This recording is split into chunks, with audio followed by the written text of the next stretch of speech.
Hi అండి, ఎలా ఉన్నారు? ఈరోజు వచ్చేసి క్యారెట్ ఫ్రై చేస్తున్నానండి. 2 గంటల ఆయిల్ వేసుకున్నాను, కొద్దిగా శనగపప్పు అండ్ కొద్దిగా మినపప్పు, కొంచెం జీలకర్ర, కొంచెం ఆవాలు అండ్ 5-6 వెల్లుల్లి రెమ్మలండి రౌండ్గా కట్ చేసి పెట్టుకున్నాను. అవి కూడా ఇప్పుడు యాడ్ చేసేసి ఇందులో ఎండుమిర్చి అండి, ఒక 3-4 ఎండుమిర్చి చిన్న చిన్న ముక్కలుగా కట్ చేసుకొని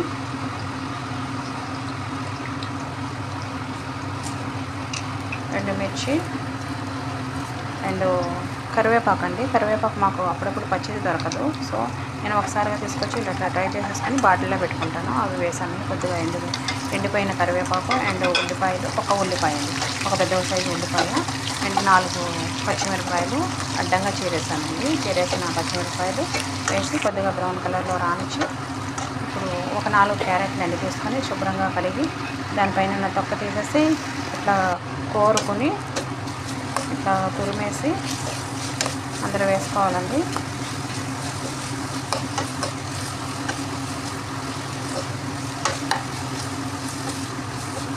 ఇలా మొత్తం కలిపెట్టుకొని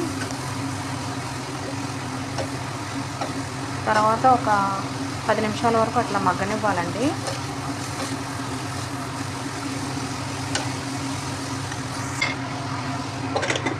ఇప్పుడు ఒక 10 నిమిషాల వరకు అట్లా మగ్గనిచ్చి ఇప్పుడు వచ్చేసి తీసి అందులో మనకి రుచికి సరిపడినంత సాల్ట్, కొద్దిగా పసుపు, అంతేనండి, ఇంకేం వేయను నేను. సో కలిపేసి ఒకసారి మళ్ళీ మూత పెట్టేసుకొని కొద్దిసేపు మగ్గనిచ్చి ఆ తర్వాత ఒక 10 నిమిషాలు అలా మగ్గనిచ్చి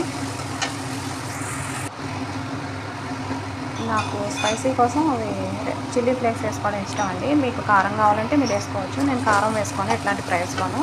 నేను చిల్లీ ఫ్లేక్స్ వేసుకుంటాను. ఒక 1/2 స్పూన్ అట్లా చిల్లీ ఫ్లేక్స్ వేసి మూత పెట్టేసి ఒక 10 నిమిషాలు అట్లా మగ్గిన తర్వాత చూసారు కదా, మొత్తం అయిపోయింది. ఎంతో టైం పట్టదండి, 15-20 మినిట్స్లో అయిపోతుంది మొత్తం.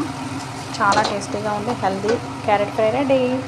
సో ఇప్పుడు వేడివేడిగా వైట్ రైస్లో వేసుకొని తింటే ఉంటుందండి, సూపర్ ఉంటుందండి. మీరు ట్రై చేయండి. మీకు నా వీడియో నచ్చితే ఒక like and share and subscribe.